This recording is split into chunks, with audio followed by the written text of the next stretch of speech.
Alrighty, hello everyone. Welcome to the first week of Season 2 of the Udon Invitational League. My name is Sam, aka Santa Claus, aka the coach of the Boston Bee Barrels, and this week we will be playing the Lynchburg Lichen Rocks. Before we get into the match, I just wanted to give you a quick rundown of my team and sort of my thought process with each pick. Some of them are pretty general, others are a little more niche just for this battle, and we'll get into that now. So as you can see here, I've got it set up in basically two windows. On the left side, you've got a rundown of my team, the team that I've put together for this battle. On the right side of your screen, you can see on our Google Doc basically all of Lynchburg's picks. His picks basically enlightened a couple of mine, and we'll see that as we go through it. So we'll just go straight down the list. We'll start off with my Toxapex. Toxapex is a tank that has really high defense and special defense, and you can see that in the EVs I put into them. The EVs are a little different on Toxapex because even though it has ridiculously high resistances, it doesn't have a ton of health, so I decided to put 100 EVs into HP, 204 into defense, and 204 into special defense. The item it has is a black sludge, which is basically leftovers for poison type Pokemon. It restores 1/16 of their HP each turn. For a poison type, if you're not poison type, it actually, I think, takes away 1/8 of your health.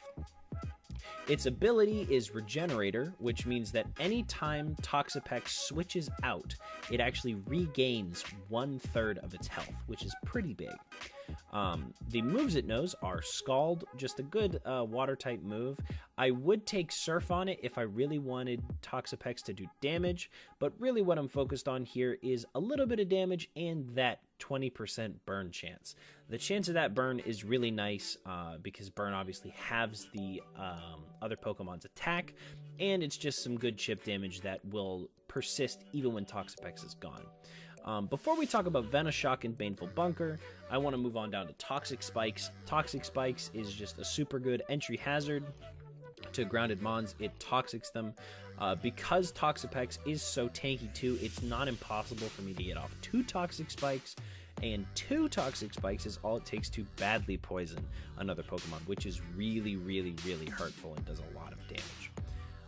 Next, we'll talk about Venoshock. Venoshock is just sort of a good move for Toxapex to take because it does double damage if the target is poisoned. And with Toxic Spikes, obviously, most other mons are going to be poisoned. So, and then lastly, we have Baneful Bunker, which is a lot like Protect, except that, if I'm not mistaken, contact moves used by other Pokemon have a chance to poison them, if not guaranteedly poison them. I should probably know that, but I don't. So that's my Toxapex. We'll now move on to my Golisopod. Honestly, everybody slept on this pick. This is an RU pick. No one quite knew what it does because it is a new Pokemon as of the Sun and Moon generation. I love Golisopod. Let me show you why. So talking about the EVs, it has really high attack and really high defense. I think I know both of them are over 100 base. I think the attack is about 150 base, and his defense might honestly be 160 base. But I don't quite remember the exact numbers. That's just my estimate. So what I decided to do was put 252 EVs into HP, give it a little beef there, 252 EVs into attack just to make it as damaging as possible, and then obviously the remaining in special defense. But if you then switch over and look at its item, which is an Assault Vest, you sort of see my reasoning. Assault Vest obviously giving him 1.5 times his special defense as long as he uses attacking moves, which with attack, EVs, and stats like that, I'm gonna do anyway. Golisopod's ability is Emergency Exit, which basically means that when it gets below 50% health, it actually switches out automatically, which is very cool when I have Toxapex who has Regenerator. I have a team that likes to switch out. As far as moves go, it has First Impression, which is a +2 priority bug-type move with 90 base power, meaning with Stab it does 135 base power. That's just ridiculously good. It only works, however, when Golisopod first comes out on the field. Next we have Aqua Jet, which is a +1 priority move. It's water type, so it's Stab on Golisopod, meaning it has 60 base power instead of 40. 2 priority moves on Golisopod is a really strong combo. Third is Leech Life, just a good bug-type move that gives me some health back and is really effective against, Psychic types and Grass types and stuff like that. And then finally, we have Liquidation. Good Water-type move has a 20% chance to lower defense. Can't go wrong with that. Next up, we have Terrakion. This is super standard, except for maybe the Life Orb. I like the Life Orb just because I have the choice Scarf on another Pokemon, and I don't want it stuck in one type of move, like if I put a choice Band on it. So we give it the Life Orb. It has 252 attack EVs, 252 speed EVs. It knows Close Combat, Stone Edge, Earthquake, and Rock Slide. Just good mon. There's no specific threat that I'm bringing it for. I just really like Terrakion. It's really strong, really good in a lot of situations. Can't go wrong with that. Up next is the Ambipom. This was actually one of my NU picks, my second NU pick. And I think, honestly, this is going to be a game changer. I am bringing the Ambipom for one reason and one reason only, at least this week, and that is to counter his Galvantula. If you look at my Pokemon, they're not all the fastest. If you look at his over on the right side of your screen, they're pretty darn fast. More importantly, he has Galvantula, which learns Sticky Web, which reduces my speed just as an entry hazard. I can't have that. I guarantee you, if he gets that off, it's going to be really hard for me to come back from it. So, if I look at how the coach of Lynchburg played last season, he liked to run the Galvantula first and get Sticky Webs off as fast as possible. The way to guarantee that is for him to put a Focus Sash on it, so that I don't put out something like maybe a Darmanitan, which I also drafted, outspeed it and hit it with a Flare Blitz and, kill it immediately. He'll put a Focus Sash on it. Here's where Ambipom comes in. Ambipom has 7 base speed more than Galvantula. It also learns Fake Out. Fake Out does, I believe, 40 base damage, but Ambipom's ability is Technician, which makes moves that do 60 that have 60 base power or less do 1.5 times as much damage. Fake Out is normal type, which means it also has the 1.5 bonus from Stab, and Ambipom is holding a Silk Scarf, which means normal type moves do 1.3 times more damage. Fake Out's base damage, I believe, is about 117. That's a lot of damage. It also means that I can Fake Out the Galvantula turn 1, and then because I have more speed than it and I put max EVs into speed, I can use either a Fire Punch or a Return and guarantee that the Galvantula does not get out Sticky Webs. So, that's the Ambipom. Also, its Return, when using Return on Ambipom with Silk Scarf, it has 183 base power, so there's that. Yeah. Next, let's talk about my Tapu Lele. Tapu Lele is actually a really good pick. It was my my third OU pick, and I bring it to counter his Mega Lopunny. The thing with Lele is that it's not faster than the Mega Lopunny until I put the choice Scarf on it. The problem is Lopunny can learn Fake Out, which means he could fake me out and then possibly cause some serious problems for me. Tapu Lele, however, has an ability called Psychic Surge, meaning something like Fake Out, a priority move, does not work on grounded characters, meaning it does not work on Tapu Lele. We also did the calculations. Tapu Lele can eat any hit from his Mega Lopunny, meaning if he throws out his Lopunny, I can switch into Lele, eat the hit, and immediately know that he can't Fake Out me, he can't use a priority move, and because I have choice Scarf, I know I'm faster, meaning I get off a free move first. I used Psyshock, and I did the damage calculation, and with 252 special attack EVs, that is a one-hit to the Mega Lopunny. Threat handled.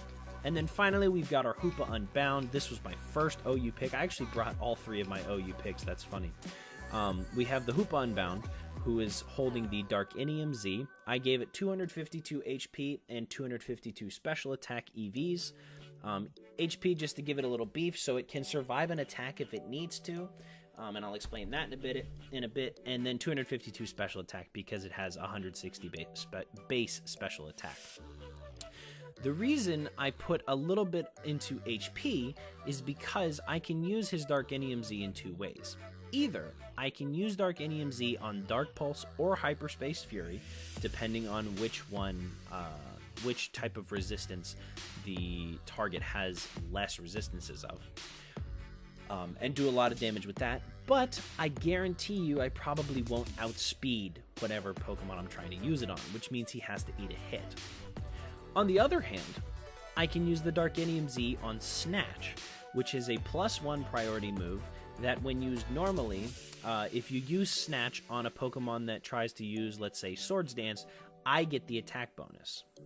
However, Z-move Snatch also, on top of doing what regular Snatch does, gives me 2 speed stages, meaning I could turn Hoopa into a ridiculously fast sweeper. So I have 2 choices there. So that's sort of where I'm coming from, what I'm thinking with the team that I've built. I think it's a very safe team, and most importantly, it's a team that I can trust in when I don't know how Lynchburg is playing this season. This is week 1. I have no record of how he plays, so we'll see how this goes, and I look forward to seeing you guys in the battle. Alrighty, everybody, here we are in the match. We have the Boston B-Barrels versus the Lynchburg Lycanroc. For the Boston B-Barrels, we have Toxapex, Golisopod, Terrakion, Ambipom, Tapu Lele, and Hoopa Unbound versus his team, which is a Lopunny, which I assume is his Mega Lopunny, Tapu Koko, Jirachi, Primarina, Incineroar, and Galvantula. So here we go, let's get into the battle.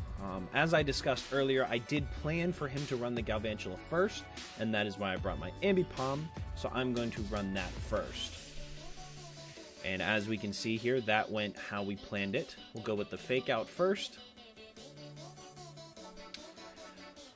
I'm imagining he has a Focus Sash on it, but either way, this is a safe move.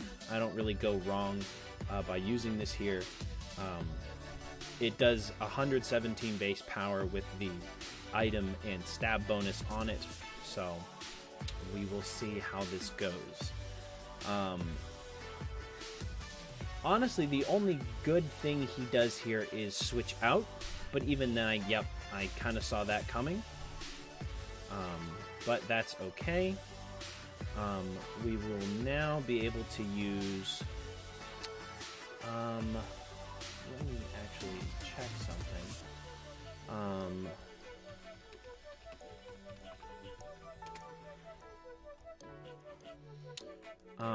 Here I think...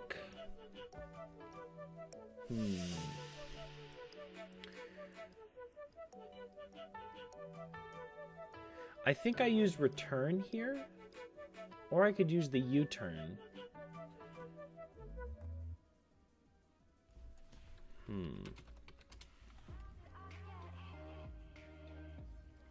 Okay, I think I use U-turn here.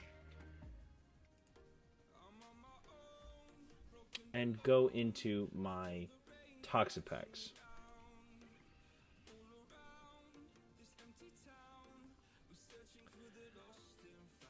This is a free...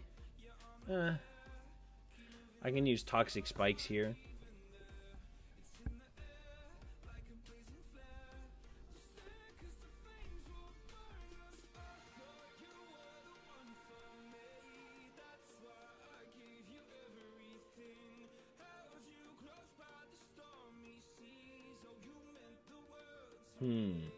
The only issue that I'm thinking of here is that I mean, honestly, right here, I think I do get off free Toxic Spikes. I don't see him one-hitting Toxapex off of this.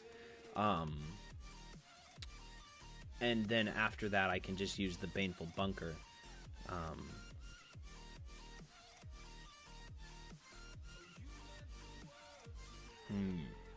This is interesting. I didn't quite expect him to...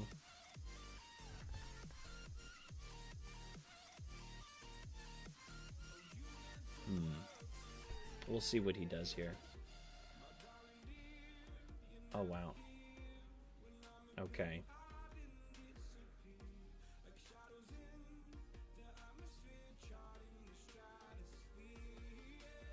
Okay, yep, that worked out well for me.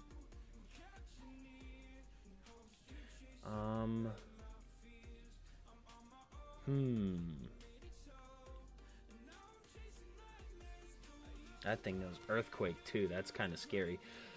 So, I think here... I think here I switch into Rock Lobster. Eat that. And I think I kill here?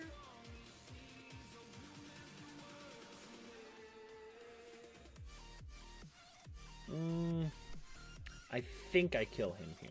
I think, I could do a damage calc, but nah, that's boring.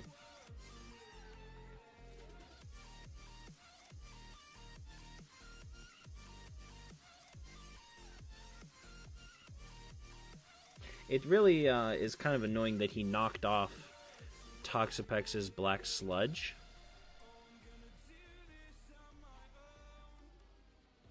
But it'll get regeneration from the Regenerator ability that it has from switching out.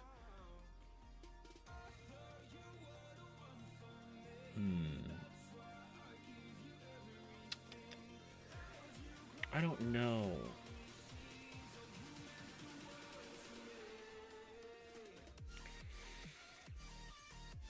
I think I go with the first impression.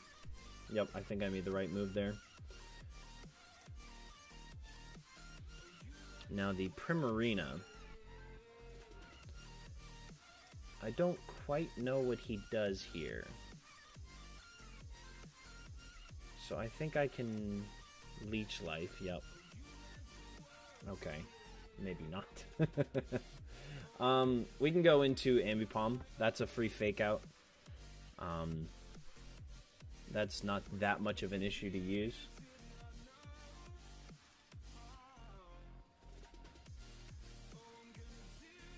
Guarantee I outspeed it. I don't know if he switches here, though.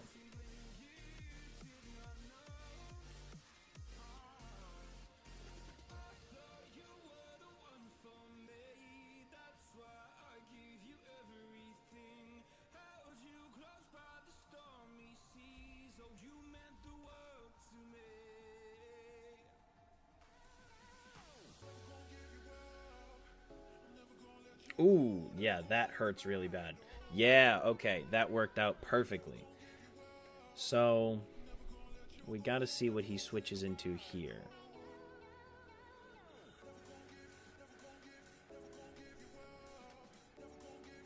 Primarina did some good damage to the Golisopod, but the fact that he got that emergency exit out means he gets a free first impression on somebody.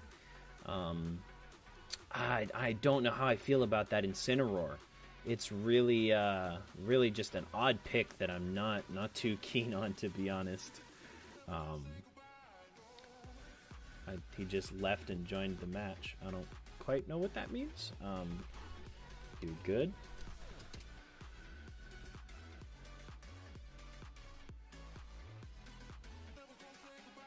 Maybe he disconnected? I don't quite know. Alright, cool. Alright, that was weird, but anyway, moving on. So we just took out the Primarina. The Primarina, I think, was a really, really big threat that I did not like one bit. So... Oh my god, I'm an idiot. Okay, So here we have a problem. I think I'm still faster than it? No, I'm definitely not.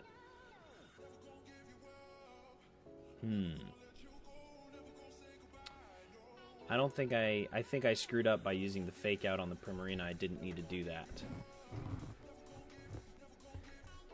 It's a good thing this thing is really fast. So here I can just use a Fire Punch. Does 41%, some good damage. That Stealth Rock hurts pretty bad. I can use another Fire Punch here. I don't think he kills me off of this. Sticky Web hurts really bad. I misplayed that. I didn't need to use Fake Out on the Primarina. I didn't want him to use anything that would screw me up.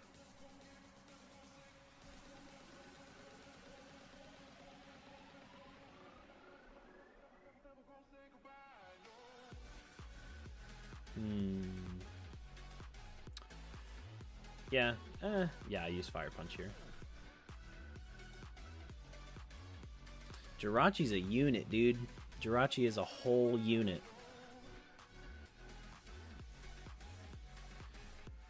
I still outspeed him, though, which is nice. Tapu Koko. Okay.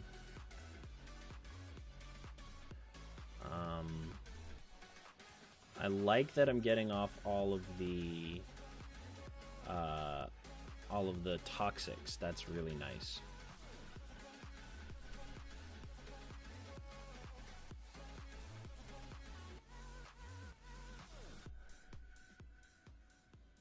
I think he he definitely outspeeds me here. 100%. I don't know if he kills me, though. Yeah, wow. Okay. That hurt really bad.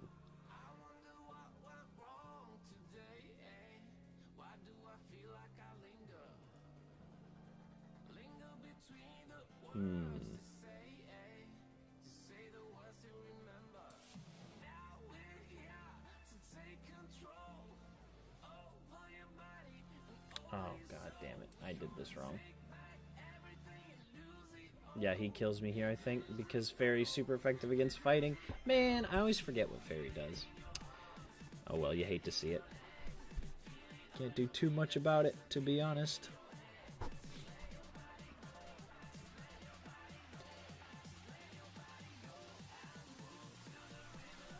I think he one-hits me here, probably, with a Moonblast.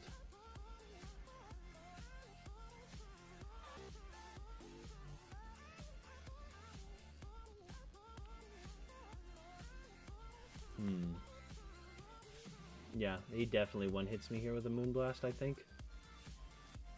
I wish he'd just do it. Kind of tired of waiting.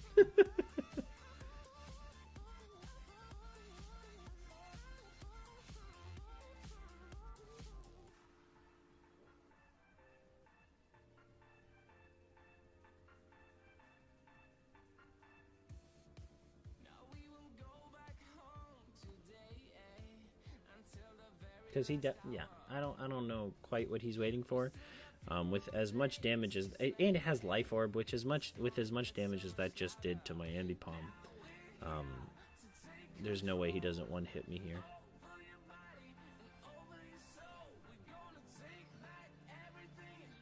Okay, so I could have used the Rock Polish there.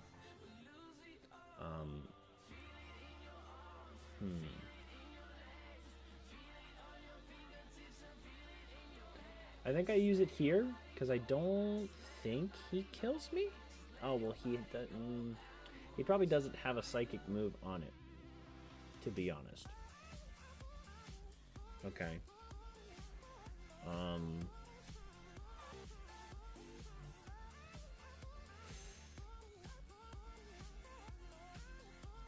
Okay, that's good. We'll take that.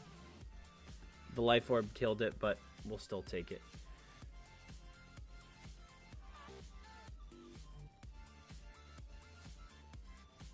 I think Rock Lobster dies if I send it out at all.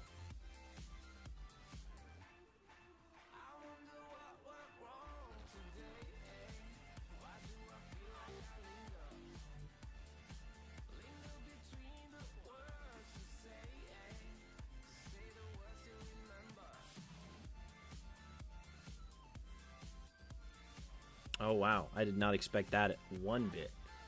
The Roost. I didn't even know that thing could learn Roost. I'm sad now. Yep. That might be a wrap.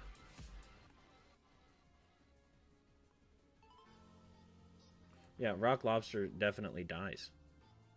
Yeah, that's it. That's gotta be it, man. To be honest.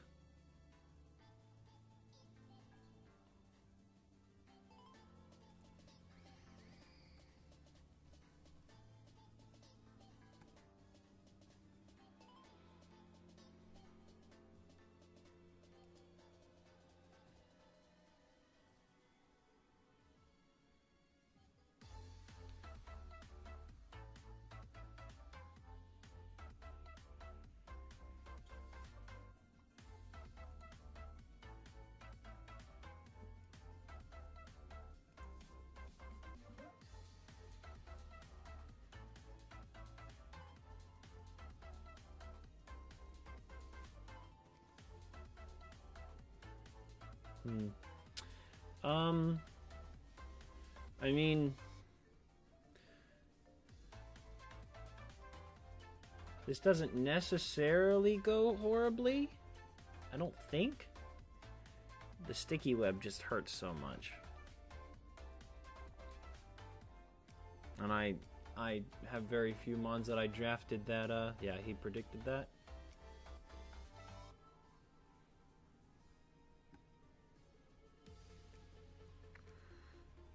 And now the problem is I have to switch out.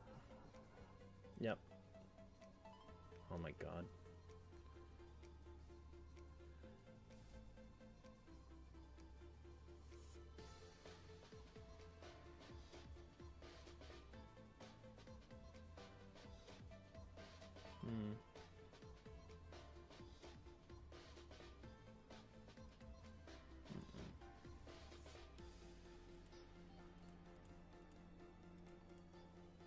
I might as well use the Z move here because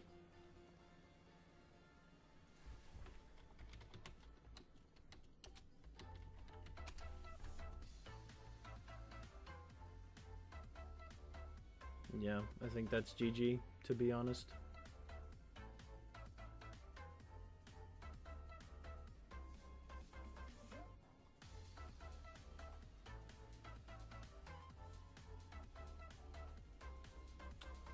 I guess I didn't think enough moves ahead.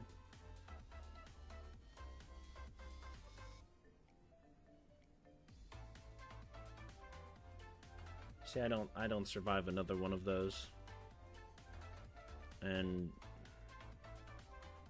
yeah, no, there's no way. I don't understand why he'd say he's nervous. There's no way this goes yeah.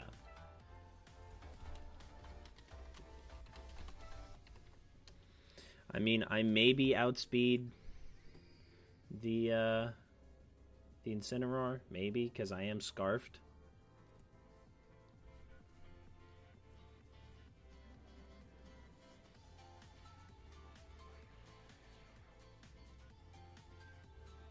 See, but yeah, I'm scarfed, so there's nothing I can do here.